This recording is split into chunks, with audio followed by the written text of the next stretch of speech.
Hello? Is this thing on? Check 1, 2. I think it's working. Welcome to The Third Story. I'm Leo Sidran, and I'm here with my special guest co-host, Sol Sidran. Sol Sidran. It's nice to be here with you today. It's nice to be with you, too. It's been a while since we were on this podcast together, hasn't it? Yeah. Are you happy to be here with me today? Kinda. I'm very pleased to be here with you and to tell you about my guest this week. Would you like to know who it is? Yes. His name is John Leventhal. You know what he does? No. Songwriter, musician, producer.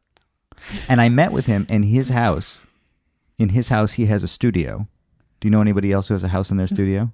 You. Do you know anybody who's growing up in a house where their father is a producer, musician? Me. And you.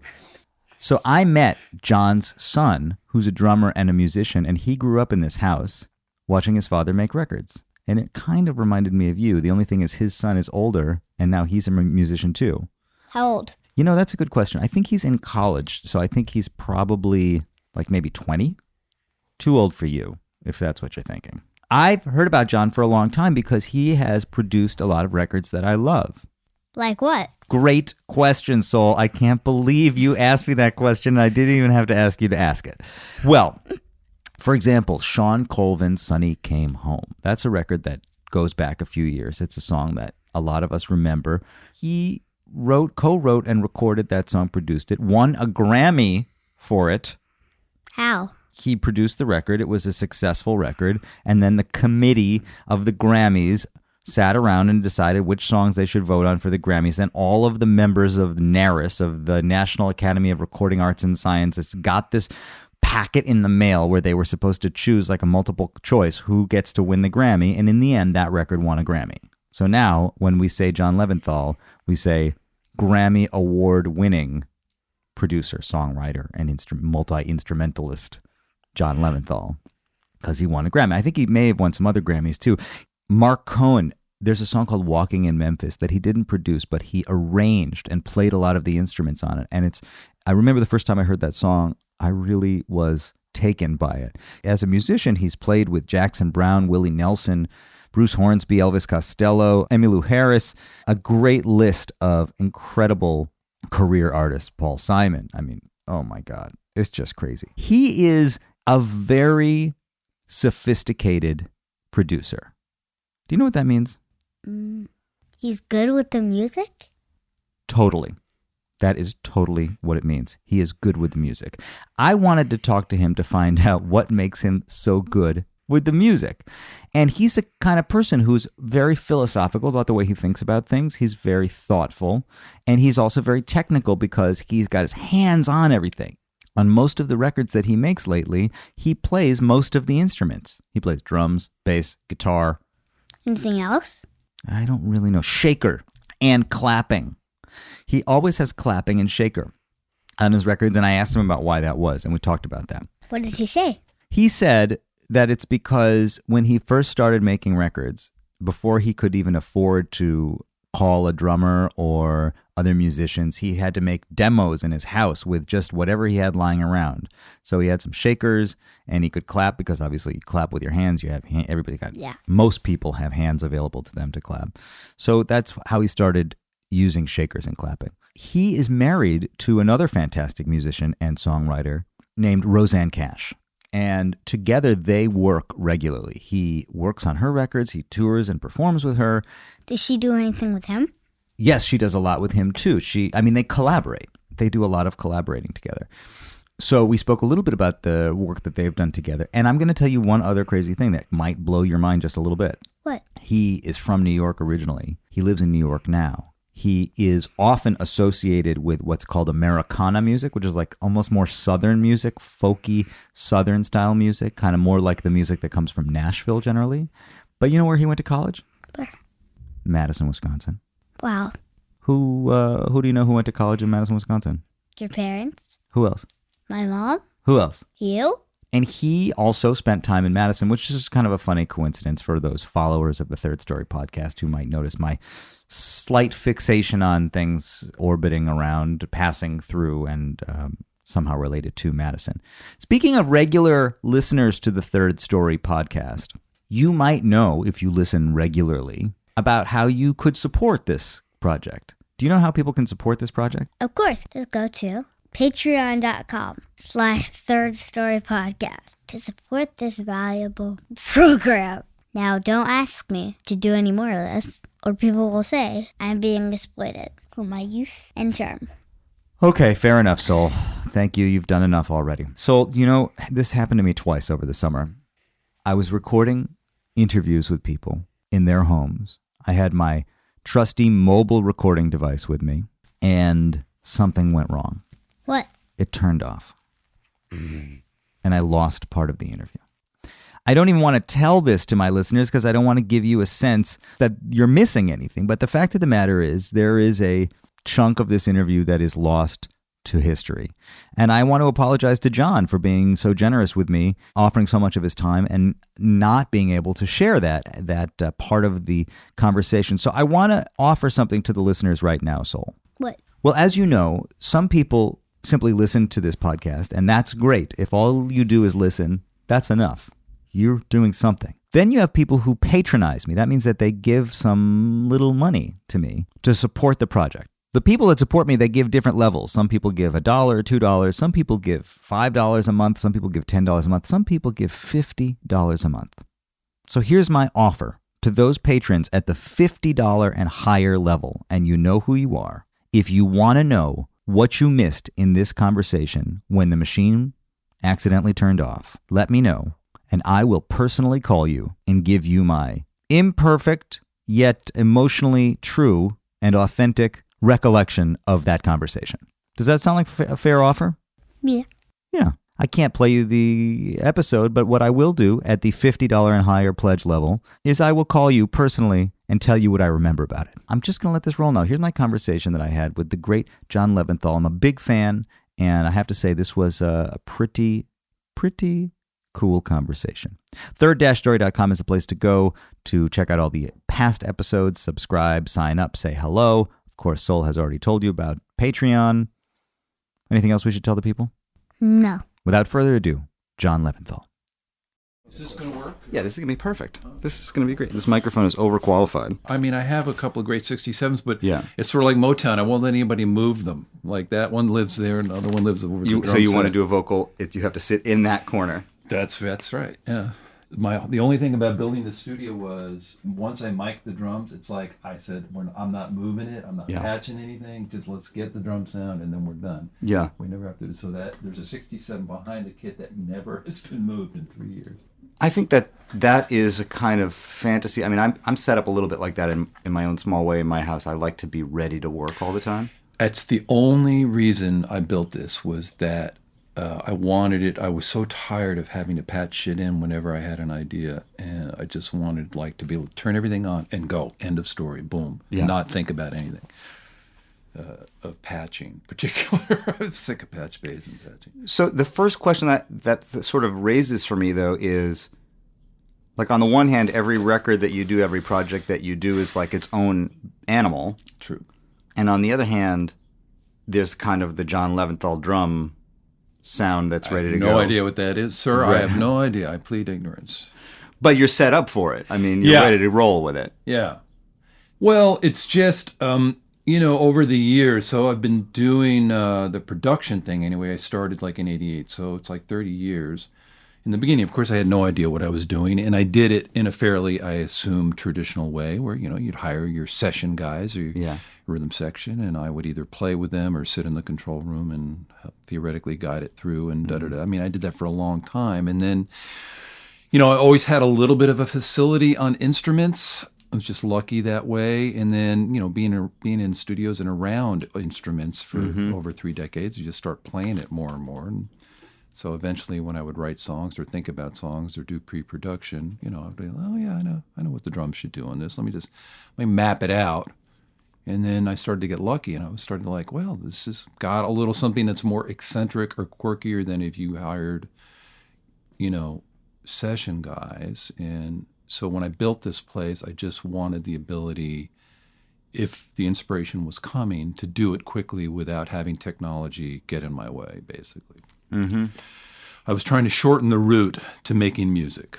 Instead of thinking about gear and plugging in and compression levels, I just wanted to be able to move quickly because I after all this time, I think that my initial ideas are probably my best ideas. So I like to turn my editor off for the first hour and get it down, because then when I cycle back, it's like, oh yeah, that's basically right. Maybe I can play it better, or maybe I should get somebody else to play it better. But basically, my initial ideas seem to have some validity to it, and they're pre-analytical, if that makes sense. So part of the journey for me has been, over the years, to trust the pre-analytical part. At the beginning, I think everybody's too nervous, like, oh, is it good? Am I doing it right? And then as time has gone on, I'm like, no, stop thinking and do it, and then you'll have time to kind of analyze it later. Long-winded answer to a relatively simple question. I love it. That's what I want. Oh, yeah. Stay long-winded. Okay. It's interesting because I think your records sound really intentional and they sound really arranged. I was thinking about what makes your style sound like a style. And an arrangement is kind of intrinsic to the thing, right? There's a real sense of the song being arranged. Yeah. Now that is, I think that's interesting. I mean, we could have a really in-depth conversation about it. I've thought about it because I do think like that. And now why is that? Well, I'm of a certain age, and I think the simple answer is that I grew up in an era where records tended to be arranged, right? I mean, really, you want to kind of parse out what was happening in my pivotal initial listening experience, which, let's say, starts with the Beatles, 64, and probably ends somewhere in the mid-70s, where I stop, that the early imprint. I mean, records really tended to be arranged, and my favorite sort of writers / musicians / producers tended to have arranging sensibilities. I mean, you could say a lot about the Beatles, but the combination of McCartney, George Martin, and John and George, and even Ringo, at heart, they knew how to arrange. It wasn't just, let's just go in and, for the most part, let's just go in and jam, and the guy who's mixing it will figure it out, which is a snarky, I mean, I could be snarky and go, that's kind of the modern aesthetic. Get a lot of people in there, and then we'll compress the living hell out of it, and it'll have a vibe, Right. Records tend to be less arranged now than I think when I started. But I think I like arrangements. So yeah. But it's a kind of unique hybrid of, especially in these tunes where you're sketching things out, there's a kind of improvisational aspect to the arrangement. That's what you described, that your first impulse is kind of improvised. Yes, I think you just connected the dot. Right. That's exactly right. Yeah, you can't, you could arrange the life out of something as well, right? So I think, let me use my analogies right. I have an enormous amount of respect for Donald Fagen and Steely Dan. I do. I think that there are some musicians I know who don't like it because it takes that idea of arrangement, to them anyway, to a degree where some of the life is sucked out of it, this sort of sense of this studio perfection and every part having to be perfectly lined up on the grid and da-da-da-da-da. There's no filler. I'm navigating a road that goes down the middle. Right. I like a certain degree of looseness, which is probably a little bit of the Beatle imprint or R&B, soul music imprint. And I like beautifully, I love, say, Burt Bacharach records. I just love them, know. And they're just lovely and well thought out. I mean, Everly Brother records they're well thought out, the little guitar riffs sit in the exact right place. It's like I'm just drawn to that. Yeah. Which is not to say you can't make beautiful, lovely, compelling music that isn't that. I had the pleasure to see you in a pretty unusual situation at our friend Bryn's wedding reception party in the Lower East Side a couple years ago. And what was interesting about that was there were a bunch of groups of musicians who were kind of taking turns on this little small funky stage. And it was a lot of hotshot musicians, and it was a lot of fantastic jazz musicians coming across the stage.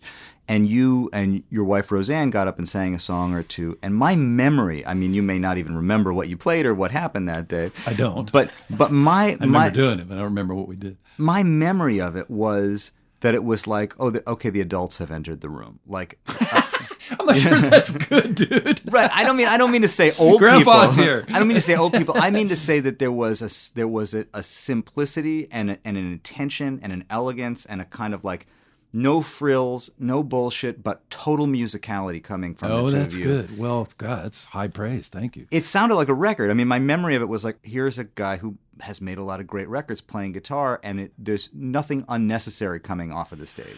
Well, dude, I mean, I don't know what to say. I'm highly flattered, and that I think is as good a compliment as anybody can pay me. I do think, you know what? It's funny, my only social media outlet is Instagram, and I did a post the other day. I'm trying to make this concise. Basically, I had a partner in this studio space, and in every studio space I've had for the last 15, 20 years, who passed away this year. And I inherited the hard drives, backup drives of the studio, and on I had to look for a song that we couldn't seem to find. So I was kind of going through these old drives, and I found this folder. It said videos, and he had this stash of videos of gigs that I had done with him, and literally 30 years ago, 1988. And I said, "Oh God, listen to this." And I open it up, and the first thing I hear is me like ripping off, playing some shit, and I'm like playing a lot. Yeah. No holds barred, not a whole lot of taste. Yeah. Aggressive, every song is played too fast, and I realized like, God, I don't play like that anymore. And part of me was like sad that I felt like, God, have I lost the ability to play that sort of aggressively and flashy? And then part of me also was aware like my process, and it was probably from making records, is when I'm on stage with anybody, I'm trying to do the least and say the most I can. That's the only way I can express the occasion. It's not like I'm trying consciously to put my ego on hold. I'm just really like, what is the least thing I can do here that's going to say the most? So it's a process of committing to the things you're playing, but trying to make them as simple and elegant and powerful as you can, if that makes sense. You have carved out a little area in the sound of the records that you make that is often referred to as Americana. I've read from you that you don't necessarily want to be labeled in any way like that. Well, whatever. My analogy is the Groucho thing. I'm happy to belong to any club that'll have me, right? If they want me, I'm there. I'm amazed at it all. So, yeah, like what is Americana? I don't know, but they're good people. The people who run sort of the Americana Association are good people. Good, it's as valid as anything else. I don't know. But it seems like, in some ways you just seem like an unlikely candidate in the sense you come from Westchester. We're sitting in Manhattan right now. Your kind of whole world around you is not particularly an Americana universe. I don't know. Yeah, who knows? It's not worth spending the time to figure it out. If they like me, I'm happy. Right. The music business, this, Leo, I can just tell from the short time we're talking. What does anything mean? I don't know what anything means. I mean, all we are is, it's not like I'm sitting around. I mean, I think there are producers and writers and artists who they're working the Americana thing somehow in their mind, or they're trying to fit into it. I mean, anytime I've tried to fit into anything, I've failed. Mm-hmm. So the only thing that to me is like, are we making good, man, are we making good music? Does it mean anything? Yeah. I'll go out of this world still not having figured out any of this stuff. Right. Other than, in the beginning, I think you tend to question yourself, and you worry, and you're filled with anxiety, and who am I, and is it good, and is it going to be judged? And over the years, if you do it long enough, and, I'm just thankful to be able to do it, and just hope I'm making something that has validity. That's all. I just want to be moved by it.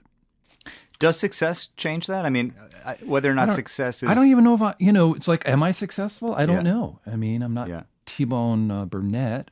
I mean, if you're gonna, he sort of seems to me the idea of a successful quote unquote Americana producer. Mm-hmm. I mean, I don't know, man. I don't know what success is. I feel lucky that I've made a decent living doing this I've been a working musician since 1976. So I've been a working musician for over 40 years and a working songwriter and producer for 30 years. So, I mean, the phone definitely rings less now than it did. And I can't say that I understand the music business anymore now. And it's really hard to make a living in the music business, which is we could talk about. But I'm just happy to be able to do it, I guess. I don't know, man. In my little limited preparation for this conversation, I don't want to misrepresent the amount of research I did, but I did read a thing on the William Bell record that you produced that won a Grammy last year or the year before. Yeah. And there's a statistic that says after it won a Grammy, Born Under a Bad Sign, which is his song originally, right? Or he could co-write, and you reframed for the record. The Spotify streams for the song went up by like 1,000% or something like that. Yeah, I think I was told that. 8,000. It was more. It was like 8,000% or something. And I thought on the one hand, well, so that's one indicator that we have that something helps you break through the noise. It won a Grammy, and suddenly people started paying attention to that. Yeah, and that's good for William. I don't know what it means. So that's nice. I don't want to take anything away from it. But then, the whole idea of how music is valued, or more specifically devalued, in the last decade or decade and a half, and certainly since the advent of streaming as opposed to ownership of music, and what it means and how you value it. I mean, that's a whole other conversation. So what did that mean to William financially? I don't know. It meant that Born Under a Bad Sign maybe was earning $39.73, and then all of a sudden it was earning, $72.49. I mean, don't know. That's probably not an area we need to go into, but it is kind of complicated. My wife and I are involved in some things that are, trying to readdress the valuation of streaming and what it is. I have complicated feelings. I mean, sure, Spotify is unbelievably convenient, but at the same time, it's kind of destroyed the industry that I made a living at. Yes. So it's complicated. Yeah, and not only did it destroy it economically, but I think there is a conversation to be had about what it did to just the concept of making a record and how you think about making a record in today's universe. Yeah, I mean, and what is a successful record, right? So, I mean, Williams' record... what would I say about Williams' record? First of all, I loved doing it. I felt really lucky to get the gig, and I was happy that I feel like I did a halfway decent job, and people seemed to like it, and it won a Grammy, and it got amazing, probably the best reviews of any record I've ever made, like in a general sense, in the general media and general public and newspapers, and I got the sense that it was like really well received, and yet worldwide. Only sold 20,000 records. Now, to some people, maybe 20,000, that's amazing, right? But in the arc of my career, that's not, considering what I thought was how it was received, it's not a whole lot of records. And you can't make a living on 20,000 records for the most part. That's right. Yeah. So it's interesting that you say that, right? I read some reviews in which I thought, as a producer, that is high praise, particularly if the goal as a producer is to elevate the artist or to paint a picture that puts the artist in the center. The reviews I read of that record said exactly that. This is his finest album in 30 years. This is the best material, the best showcase of who he is at his best. And eminently listenable, like a pleasant listen. I thought, put it in the car, let's go for a drive. I was like, because I love records like that too, like anybody else. It's like, God, I did it. That's good. Wasn't kind of this heavy singer-songwriter thing. And it's great. I don't see this is complicated because I want to be grateful and thankful for the experience and the fact that it was well received and won a Grammy. It's great. I'm not taking anything away, but there's a kind of there's a sandpaper ambivalence about it because you can't make a living doing that, really, right? For the most part. You can you make a living producing records? Excellent question, dude. I don't have the answer, but I think it's quite hard. Yeah. Yeah. For a guy like me, because I don't knock them out, But you play on half the records you're playing. You're making them down here. You're not spending the kind of money that a lot of people would have to spend those to days make are those gone, records. Yeah. No, I mean, I've never been the kind of guy where I never kind of had one project, right? Just kind of like churning them in and out. I'm not inherently an engineer / producer, although I engineer my records now. But yeah, I mean, I like to get involved, and if it's possible to help write the songs and da-da-da-da. It's complicated. I mean, I'm sure there are plenty of guys who are making decent livings as a producer, but I think it's a lot harder for me anyway. Why do you like to help write the songs? Oh, that's a good question. I have to be very thoughtful in my answers so I don't have people go, well, I'm not working with that guy. Right. Man, I've just been doing it for a long time, and it's sort of like anything else. Life goes on, and you start to think, well, what's important, and what do you want to do with your life? It's like you can sort of semi-consciously or unconsciously just stay on a path because you're on that path of, I'll just produce records. Now, some part of me, as the years have gone on, realized that in some ways, if I get to write the songs, it's the most joyous, meaningful part of it for me. It's more joyous than sitting and moving digits around on a computer.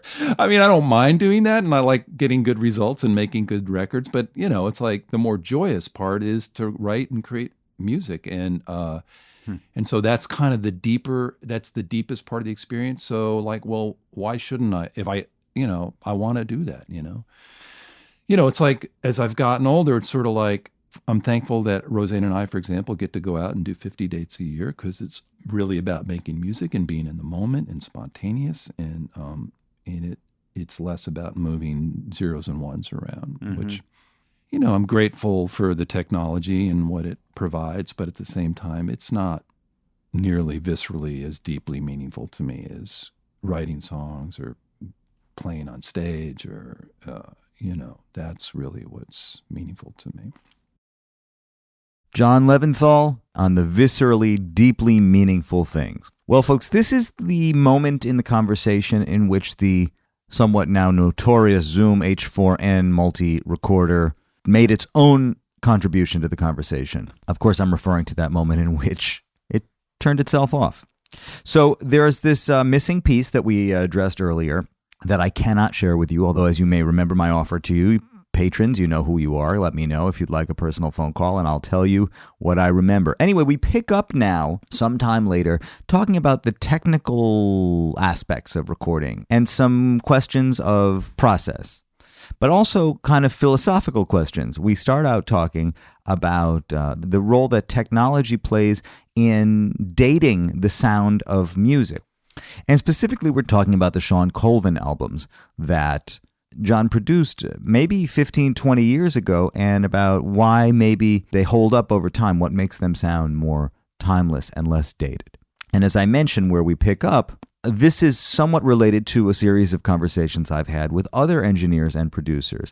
I start out by referring to the conversation I had with mix engineer and producer Ryan Hewitt, in which we talk about why certain recordings sound more dated than others. What are some of the aspects of a recording that can make something sound new or old to our ears? I should just take a quick moment and say, if you're enjoying this conversation and you haven't heard them before, there are some related previous episodes, including my conversations with Butch Vig, Larry Klein, Al Schmidt, Tommy LaPuma, Matt Pearson, Creed Taylor, and James Forbert. These are all fantastic recording engineers and record producers, and they all have their own personal philosophy about what makes albums work, performances work in the studio, a lot of the same kinds of questions and related questions that we're talking about here with John today. Okay, so I'll drop you back in where we pick up when the Zoom H4n decided to participate once again in this experience, talking about record making with John. Okay, let's talk about these things. The first thing I want to, before I lose the plot of what we were saying, has to do with reverb, and it's interesting. I interviewed this great engineer Ryan Hewitt last year.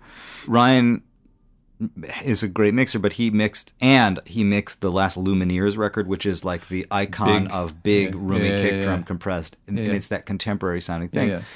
And I said to him, what do you think makes, because this is, the Lumineers, it's acoustic music, it's organic music, there's not really anything on it that would say 2017 versus 2011 or 2000, whatever, 1979, what makes something sound contemporary to us? And he said, I think it comes down to reverb.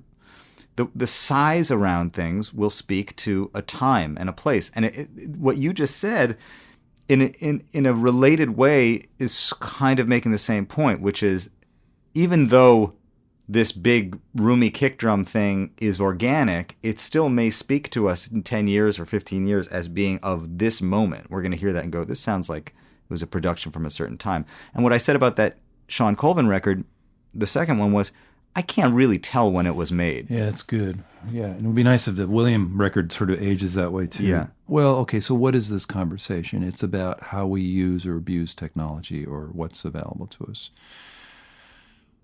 So for me, what is it?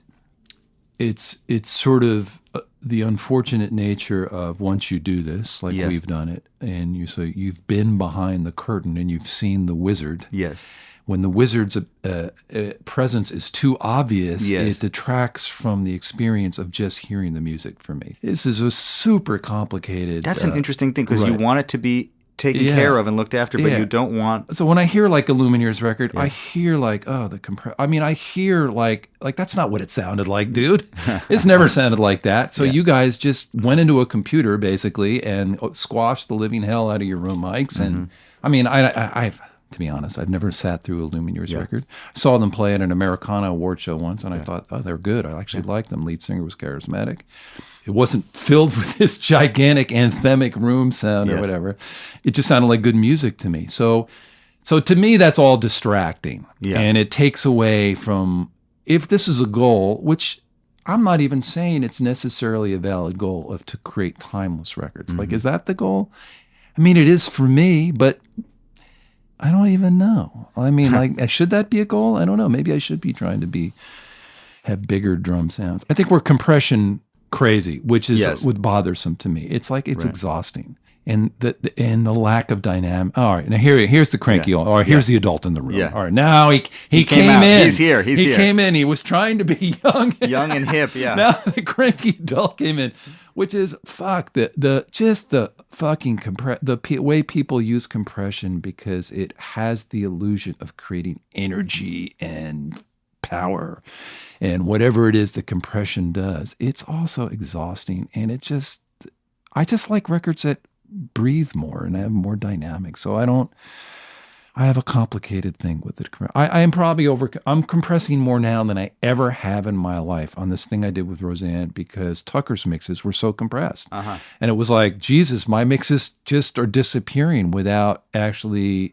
using a little more compression. And are you mixing? Yeah, those I've been records? mixing my own records since 2008. Really? For better or worse. Yeah, I listened to a record I mixed in 2008 not too long ago. It sounded terrible. Oh. I was like, I think I've finally got a handle on it. And you mix them in here? I mix them in here. Yeah. Okay, so now just for the gear geeks, I don't know exactly where I'm going to put this in, but so you've got Mackie HR, those are the 624s? Is that what they are? What are the bigger, I mean, I know those speakers, but... They're 824s. 824s. And I'll give you my theory on speakers. Okay.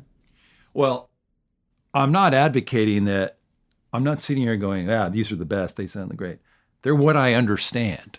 And they're not fatiguing, and they are relatively detailed without hyping either low or high end. So they work for me. So kind of what I'm hearing here sort of works. I hear it in the car. I hear it on the boombox. I hear it on, This is where you mixed Rosanne's last two records, on those speakers. Yeah. On those so speakers, it's translated, obviously translated. Yeah. So it sort of sounds, I can use them. Now I also...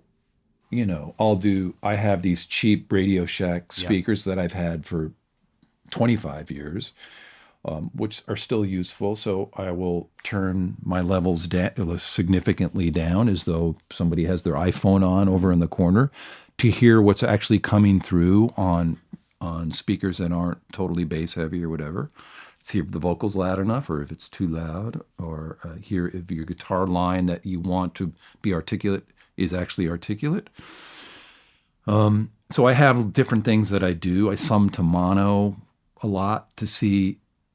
It's a good way to keep a kind of honesty to what are the important elements of the track and whether they're still living and breathing in your mono mix, right? I have strategies of mixing that aren't just about listening to the speakers really loud. I mean, I don't know what other people do. I've witnessed people mix at ear-shattering volumes for hours and hours, and I'm like, I have a fantastic story that I've never said in an interview, but have been dying to say it. This is you're the perfect kind, because you're a music guy. You're a writer, you're a player, you're a recorder, you get it. Because a lot of times interviewers, which is fine, they're not coming from the exact place we're coming from. Yeah. here's a slight thing that nudged me toward thinking I could both engineer and mix. It took me a few years to have the courage to mix a record. Because, and then, of course, I had worked with really good mixers, Bob Clearmountain and Kevin Killen, and I'd worked with guys who I paid attention to. But I'm not going to say any names. I produced a record for a guy who was trying to go pop and pretty heavy, was on a major label and wanted to go pop. And there was a mixer at that time. This would be early 90s. When I still really wasn't totally confident, I don't think I got confident probably until 1998 when Sonny Came Home, won all the awards. I was like, oh, okay, I guess I know what I'm doing. And the record label, the A&R guy and everything, they wanted this big pop mixer to do the mixes. Not Clearmountain or Kevin or... Yeah, I was going to say, I'm assuming no, it's not those guys. Those guys are my friends. I didn't know this guy. I'm sure he's a perfectly nice guy. He was kind of arrogant and, I went to the mixing sessions. I could see that he didn't want me to be there, and kind of had a way to make me feel pretty uncomfortable. And he was also had racks and racks of gear, and he had taped up paper over all the settings. So I couldn't, or somebody couldn't steal his, whatever his like LA 2A setting was. And I was like, what the fuck? And this is in New York? This was in New York. Yeah, he had a room when there were still studios in Manhattan. He had a room in a studio that I had actually made a couple of records at. And he mixed on NS10s. That's when the NS10 period. And he mixed really loud. And, loud enough where I couldn't tell what was going on because my ears will actually collapse after a while. If it's too loud and it's like more than 5 minutes, my ears will just kind of start shutting down and it'll start sounding like raging mid-range to me and I can't tell what's going on. And it's like day 2 or day 3 and it's like I'm trying to talk. At the same time, I'm thinking this stuff just sounds bad and wrong. Like all this work I'd put into this detailed stuff, my little nuanced orchestrated stringed instruments, which my memory is he hated anyway, because he was, and if it's a valid approach, he was like a pop guy, just wanted this big rock and compressed thing, sound great on the radio, totally valid. I just don't, it's not what I do. I don't know how to do that. So the third day, I kind of casually mentioned, I said, man, I don't know, I should probably not come in because, this all sounds like the tweeters are blown to me, And he just looked at me like I was an idiot, like, oh, the tweeters are blown. So, dude, I went up to the NS10 and put my ear to the tweeter, and the tweeters were blown. This guy had been mixing for 3 days on blown NS10 tweeters. And it was unbelievable. And I was like, that moment was great. It was just unbelievable, but it was sort of like, it was another part of a puzzle where I felt like, well, I had this saying at that time, it's like, well, there really is no daddy. It's like, there really isn't anybody who really has it all together, knows all the answers, whose opinions are right, knows the right way to do everything. It's like, you're kind of in the wilderness and you got to do your best to learn what you can learn and you got to take a chance to fail, but you got to take the chance to do the thing that you feel intuitively is the thing to do.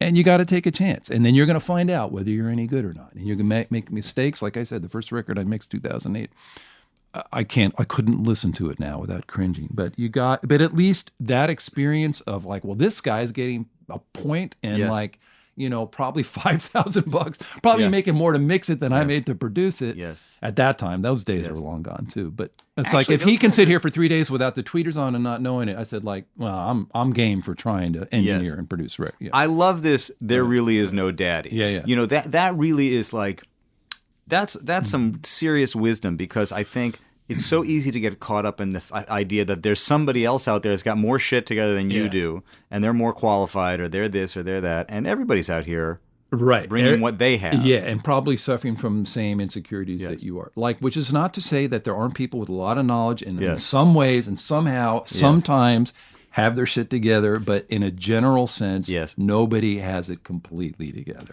Okay, so speaking of not even me, sadly, not having everything together, you are a Cubase guy. You don't record on Pro Tools, correct? So is this just really was boring? Is how you started? They gave it to us. At the time, Well, there was a small little vetting process. So I went kicking in. So I've arched, I started on analog tape, and then it kind of drifted to digital tape, and then ADATs came, and then computers came. Now, ADATs were the liberating thing for me because I could have them at my apartment, at my house. So that's where I started to learn, sort of be able to experiment with some ideas. And the album with Sonny Came Home, A Few S'mores, was the first album that reflected my ability to do that. It was the first album where I did part of it in my at that time, my apartment. And I kind of went kicking and screaming to the computer thing. In the beginning, my feeling was, and I'm not a super tech guy by any, like the technological part, I respect and understand, and I like to have enough knowledge to be able to do something on it, but I'm not tech oriented at all. I'm not gear oriented at all. At that time, the summing of Pro Tools sounded weird to me. It sounded weird. And I can't say it any better. And it was more like where things were in the stereo spectrum. I kept feeling like they weren't exactly left. Like it was weird. It was just a weird sort of audio sensory thing I had about it. Now everybody's got their shit together. Now every system to me sounds about. I mean, it's been well over 10 years since I've A/B'd anything. But I couldn't. What am I trying to say is, the bottom line is, at some point we listened to Cubase and we listened to Pro Tools, and I just kind of went, I think the Cubase thing sounds a little better to me. Yeah. And then we reached out to them and they gave it to us. Whereas Pro Tools people had no idea who I was. And even then it cost like $10,000. I was like, well, let's just do Cubase. And so it's what I learned. And then I think they came out with Pro Tools HD not too long after that. And I think they solved whatever their summing issues were. Yeah. And so it's what I learned on. I'm not invested in it. In fact, my assistant engineer now, a great guy named Marc Cohn, is like, he's kind of pushing me to go to Pro Tools. I said, dude, you're killing me with the Cubase. So I may investigate that. But Cubase is what I learned to be a computer recorder on, and I'm just fluid on it, and I don't have to think about it, and that's valuable to me. I mean, the only message that it sends.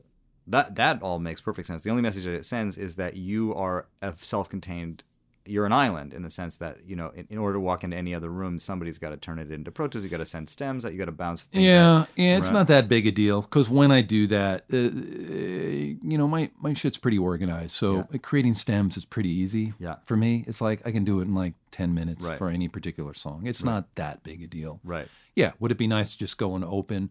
By the way, people in Nashville use Cubase more than here. Nobody here uses Cubase. You're right. I'm it. This is it. Nobody else. But I have a good buddy who's a great engineer in Nashville, Gary Pachoza, who runs Sugar Hill, has a home studio too. Great guy. Gary's a good guy. He has Cubase. So I went down there a few months ago. I had to do a thing with Emmylou and Rosanne, and I could just bring my session and open right up. So, but yeah, basically, I should probably have Pro Tools. But, it's not the whole that. This will be my final say on this, and this is an old man too. It's like the thing of like analog tape or Pro Tools or Cubase. It's just not that interesting to me.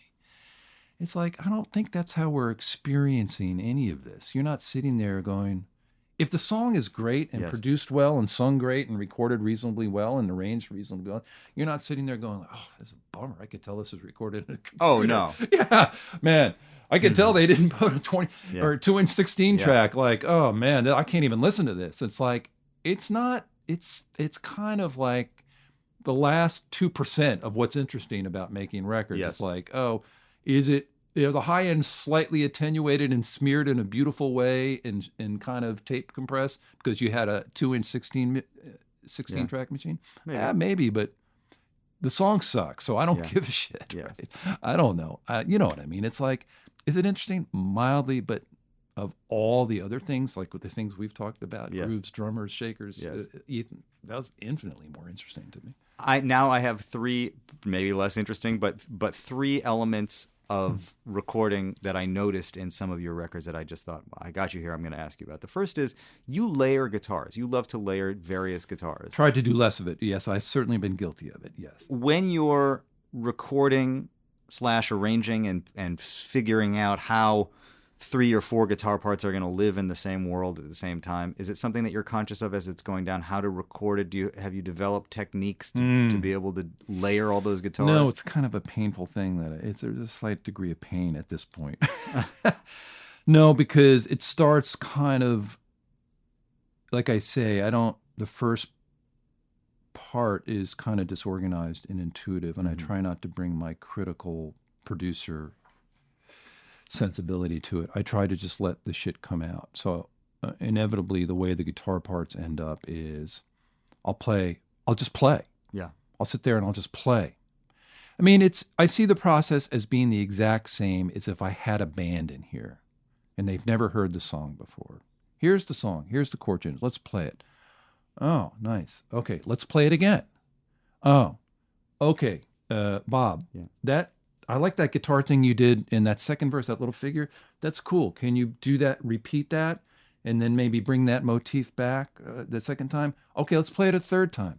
All right, cool. All right, now we need a hook, right? So you'll end up learning the song and playing it 4 times before you're probably going to record it, even if you don't play the whole thing. I mean, that's all I do. I play the guitar once and I go, okay, that's cool. Let me play it again. Oh, yeah, those 2 bits there. That's good. All right, now let me play it with more intent. Yep. Now I know this bit here, and then I'll just comp it. Yep. Inevitably, I'll have 70 to 80% of it, and then I'll just have to work to get finesse it to bring it home. But is it? So do I think about the second part with the first part? Yeah. Yes, because inevitably, as I'm playing, I'll do something where I'll go, oh, that should be the second guitar part. Yeah. This should be the first guitar part, or that should just be an acoustic guitar, and maybe this should be the bridge pickup, and maybe that should be the neck pickup, and maybe I should play this on a Telly and this one on a Gibson L5. My brain is wired to sort of start, after I play the initial 1 or 2 passes, then I start divvying up the parts. Does it work better if you're alone? Is it okay if people are watching you do it? It definitely, I can't imagine why anybody would want to torture themselves to watch me do it. Yeah, so the answer is it probably works because I feel less self-conscious. Yes. But I've certainly had artists watch me do it. Yeah. I tend to bring it home on my own. I'll tend to sort of play the first 2 things and then quickly organize and go, hey, this is the kind of thing I think I'm going to do. You like it? And they'll go, yeah, that's good. And then they'll go home and I'll sit here and do it, actually get it, probably adjust the amps a little better, get the compression right, make sure I'm in tune. And the first few passes, I don't do any of that. Yeah. Here, this is my first passing. Yeah. I just sit here with that amp. Princeton in the control room. And a 57, a little bit of compression, and I'll tune up, but I won't get insane about tuning, and I'll just play because I try this idea of not having technology or anything get in the way of your creative impulses in the beginning is crucial for me, right? I don't like stopping. I just like moving for the first hour, and then I can stop and go, what did I do? And inevitably, not perfectly, and not every time, but most times, I'll have the pretty good foundation of what's supposed to happen.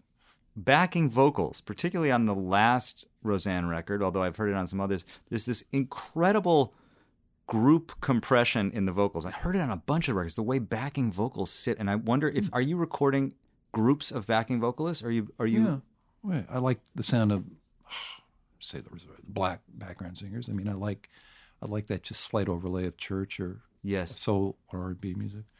That may be what I'm feeling is that there's that there's an element of reference to a sort of churchy group of I mean, I like the church thing is big for me. I like it.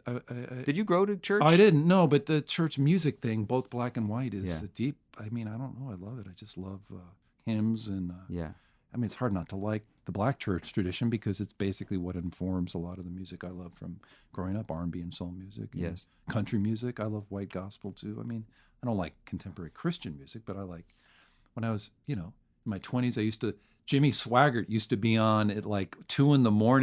You know what Jimmy Swaggart is? Yeah. Yeah, he was Jerry Lee's cousin or something. Yes. And then he got, caught in a motel room. But basically, he'd be on at 2 a.m. and I didn't care about the sermons, but he would play that good, Baptist white gospel piano, and I loved it. I loved all that stuff because that's the foundation of a lot of great country music. Well, I think that speaks to this final question, which was about clapping and the way you record claps. I think you've got really creative ways of putting claps on records, and they don't sound generic, and they sound interesting. And man, You parsed it all out. Yeah, the B3 pad, Yeah. the shakers, and the claps. Yeah. That's pretty much it. You know what that's probably from, man? It's probably from my original pre-producer demos because I didn't have a drum set. Yeah. And Shawn or somebody referenced that. Yeah, it's like I could do a lot with a clap. Yeah. Well, I don't know, man. I mean, it's like I can't analyze all my No, you don't want pre-wired. to. Like I like clapping. Yeah. I mean, if you go back to listen to Motown and the Yeah. Beatles, a lot of claps. I dig that the answer to that also may go to the church. I mean, there's a lot of clapping. Yeah, there is. B3 Yeah, in the yeah. church too. You know. Yeah, you have to clap the right way, and you have to Right. get the right sound. Compression really helps, attenuating the high end, so you get rid of the little ping of the clap, but you hear the meat of the clap, like between 1 and 2 Ks, like your magic frequencies, and and you got to do more than one, obviously. So clapping in this hallway sounds really good. If you ever need a good clap track, this is the place. This is to the do it. place to come. Yeah, with that Coles ribbon mic, can't be beat. That's right. John Leventhal. All right, Leo. Thanks. That was a great interview, man. You came prepared, and you are a knowledgeable cat, and it was a pleasure talking to you.